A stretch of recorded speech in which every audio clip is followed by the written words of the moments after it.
yang dipindahkan ke Lapas Nusa Kambangan terkait dengan kasus narkoba dari sisi kacamata hukum. Menurut Bapak seperti apa tentang hal itu, Pak? Baik, terima kasih. Assalamualaikum warahmatullahi wabarakatuh. Selamat siang dan salam sejahtera untuk kita semua. Mungkin dalam wawancara saya yang terdahulu sudah saya jabarkan juga tentang bagaimana ya, seorang pelaku narkoba, pengedar narkoba, dan penghancur generasi muda. Nah, sekarang kita menunggu kepada masalah Ahmad Joni yang sudah dipindahkan ya, dari lapas menuju ke Nusa Kambangan. Tentu perpindahan ini kan tidak serta-merta. Ya, pasti ada alasan-alasannya sehingga yang bersangkutan dipindahkan ke Nusa Kambangan.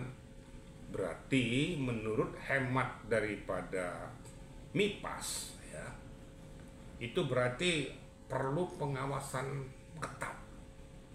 Kalau nggak salah tuh di borgol kakinya juga di ini ya. Nah, itu sudah menurut hemat saya itu sudah pelaku berat sebenarnya. Nah, apa kacamata pandang hukum daripada pihak petugas melakukan itu? Tentunya mereka sudah menakar ya. Kalaupun seorang Ahmad Joni mengatakan bahwa saya dijebak dan lain sebagainya, silakan saja. Nanti kau buktikan, kau jawab, kemudian pertanggungjawabkan juga. Tapi sesuai dengan data dan fakta yang ada, aliran daripada dana, aliran dari peredaran narkoba itu terindikasi bahwa Ahmad Joni ikut di dalamnya. Silakan, namanya seorang kan untuk membela diri ya sah-sah saja, itu kan manusiawi. Tinggal pembelaan diri itu harus dibuktikan. Feeling saya kalau saya mengatakan ini pasti ada ya kaitan benang merahnya, karena sangat kaget juga saya sampai di Borgol sampai seperti itu, dikawal kalau nggak salah dengan 5 terpidana yang lain kalau nggak salah tuh. Berarti kan di sana tuh sudah perjalanan peredaran itu sudah perlu untuk diteliti. Bukan hanya para pelaku yang ada di sana, tapi para petugas yang ada di sana. Jangan hanya menyalahkan para pelaku tindak pidananya. Tapi kenapa itu bisa bocor atau bisa masuk ke dalam tanpa pengetahuan daripada petugas? Apakah tidak ada penggeledahan atau pemeriksaan terhadap orang-orang yang ada di dalam? Khususnya kepada para pelaku-pelaku narkoba. Itu menurut hemat saya seperti itu ya. Pak Jenderal, ini kan Nusa Kambangan itu kan sudah dikenal sebagai rutan terberat bagi narapidana di Indonesia ini. Melihat Ahmad Joni yang akhirnya masuk ke sana, seperti yang Pak Jenderal bilang tadi juga tuh, pasti ada benang merah sebelumnya yang ada di Cipinang sendiri. Apakah ini menyangkut dengan isu yang saat ini juga nggak sih Pak Jenderal? Nah, kan saya sudah ngomong, namanya Nusa Kambangan itu bukan rutan yang terberat, rutan yang sudah terisolir, berada di tengah pulau, dikelilingi oleh laut.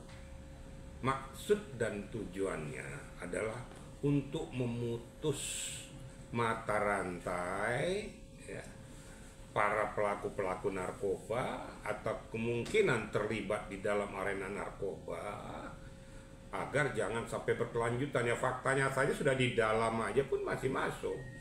Nah, terpaksa ya diputus mata rantainya.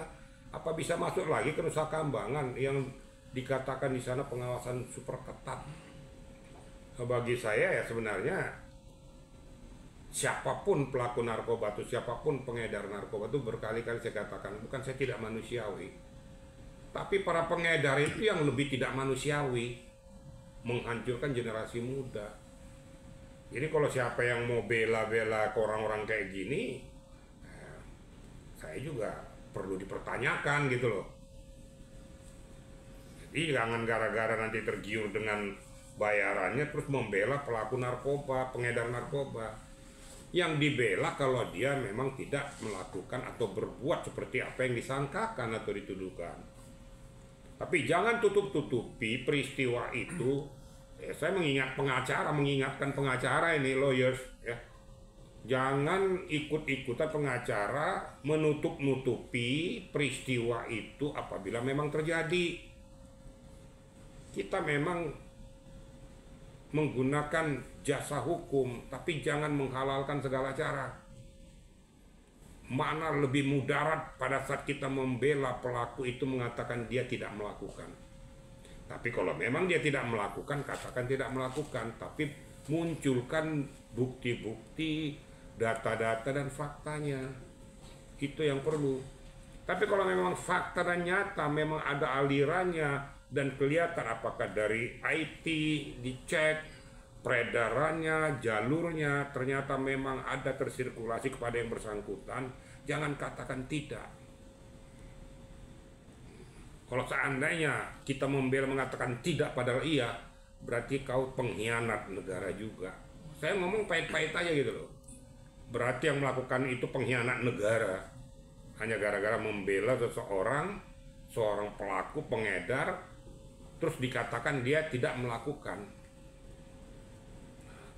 Saya melihat juga di dalam YouTube tuh bahwa dia dijebak katanya. Nah sekarang dijebak, buktikan kalau dia dijebak. Yang ironisnya dijebak kok masalah narkoba. Mau dijebak, mau diapain, kayak kok sudah berbau narkoba ya menghindar. Jangan berkomunikasi lagi, tidak akan mungkin kau bisa dijebak kalau kau tidak berkomunikasi atau bersinggungan. Apalagi ya, mohon maaf, Amar Joni ini kan sudah berkali-kali melakukan. Apakah bisa dipercaya ngomongannya bahwa itu dijebak? Namun demikian, kita juga azas praduga tak bersalah, perlu pembuktian secara akurat. Nah, kalau perpindahannya ke Nusa Kambangan, itu dianggap bahwa yang bersangkutan ini sudah perlu diteliti, dicermati, dan diamati. Kenapa sampai separah itu? Bahkan sampai diborgol, kaki juga diborgol semua, mata tertutup, dibawa ke sana. Kan ironis sudah ini. Nah, itu kira-kira untuk media ya. Tapi Pak, dalam kasus-kasus lain apakah sama juga Pak, mata tertutup dengan tangan dirantai seperti itu Pak? Itu kan kewenangan daripada petugas lapas. Kalau mau kau tanyakan dengan pelaku yang lain, tanyakan yang lakukan, jangan tanyakan saya. Berarti kan karena ada spesifikasi menurut hemat daripada petugas ataupun penanggung jawab itu bahwa ini perlu dilakukan. Mungkin satu stressing ya. Yang kedua, biar kamu tahu bahwa kau melakukan kayak gini, kau diperlakukan juga tidak manusiawi. Karena kau sendiri tidak manusiawi. Itu kan sebenarnya kan untuk memberikan informasi kepada yang bersangkutan, kau tuh sudah nggak bener lagi, udah merusak. Makanya supaya kau tahu kau tidak manusia, kau diperlakukan tidak manusiawi. Apakah sama dengan perilaku yang lain? Jangan tanya saya. Saya kan pernah bicara kepada media. Kalau di Cina nggak pakai tanya. Ya. Terbukti melakukan itu, bawa di arena terbuka, tembak mati langsung. Termasuk para pelaku koruptor itu, tembak mati aja. Itu kira-kira. Jadi sehingga bangsa Indonesia ini jangan dicemari, jangan juga dilumuri oleh orang-orang seperti ini. Tapi kalau memang tidak terbukti, katakan tidak terbukti. Jangan juga seorang tidak melakukan perbuatan itu kita katakan berbuat. Nah, tapi itu semua kan harus ada pembuktian. Ya, bukan asal ngomong. Petugas juga bukan asal melakukan langkah-langkah itu. Tentu mereka sudah melakukan penilaian-penilaian, pencermatan-pencermatan terhadap langkah dan perilaku yang bersangkutan.